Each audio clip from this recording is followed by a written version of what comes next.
Good morning.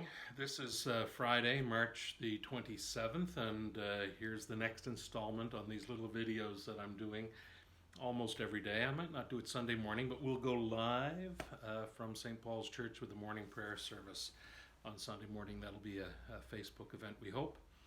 I want to tell another story about baseball, and the location of the game makes a difference. So the game was taking place at John McNeil ball field. Now you can see John McNeil ball field from the highway that leads down to the A. Murray Mackay Bridge.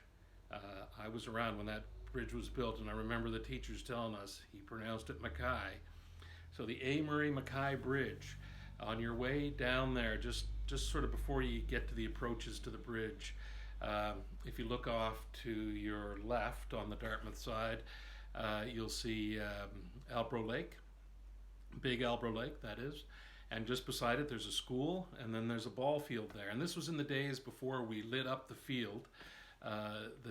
The important thing was to get the game in five innings. We played 7-inning games.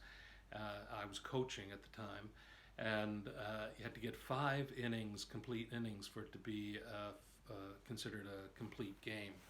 And that was an issue, particularly in the later summer, in August, when it would get darker early and we didn't always manage to get 5 innings in.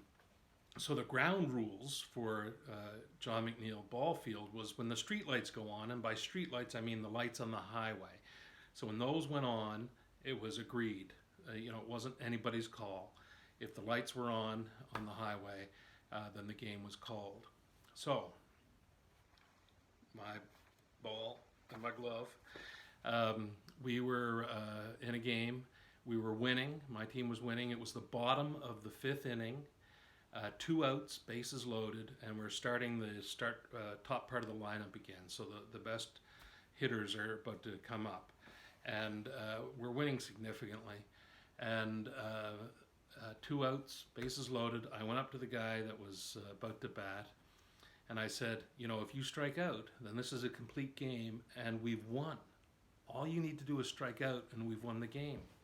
That's a terrible thing for a coach to say to a ball player, 12-year-old boy.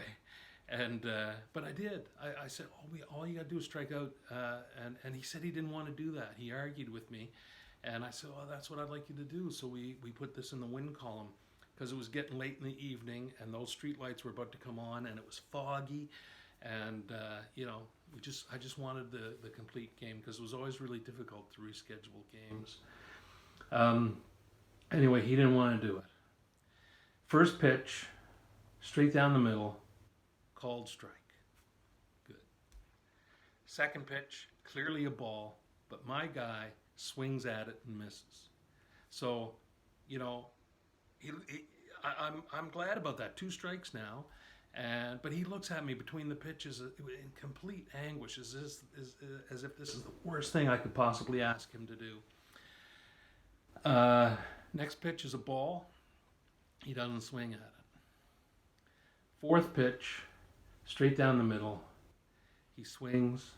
He hits the ball. Stand-up double, knocking in the 3 runs. I don't remember if the lights came on and we called the game or whatever. What happened after that doesn't matter. I felt terrible as a coach to ask a player to strike out. But the reason I think of that story today is all I was really asking him to do was stay at home base. And that's the advice we're being given today by the health authorities. Stay at home base. It's okay. We don't need to swing to try to hit a home run or anything like that today. Staying home, being at home base is what we're being asked to do. Pretty simple. And then we can win this game.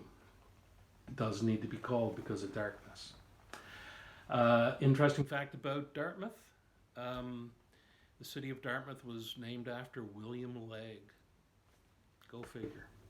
Now, before my friends from Dartmouth start putting in the comment thing, he was the first Earl of Dartmouth, you doofus. I know that. I read that in a book by John Martin. The other junior high school, I think you can see from the highway, that same highway. Final thing to say is Sunday morning we hopefully will be having a morning prayer service from St. Paul's Church, and you can tune in through Facebook. Maybe we'll set up a Facebook event, and we'll also try and copy it so that we can put it on our YouTube page as well. And those of you who aren't on Facebook can see it there. But I think if you're not on Facebook, you can still watch events like that. In any event, I wish you every blessing today.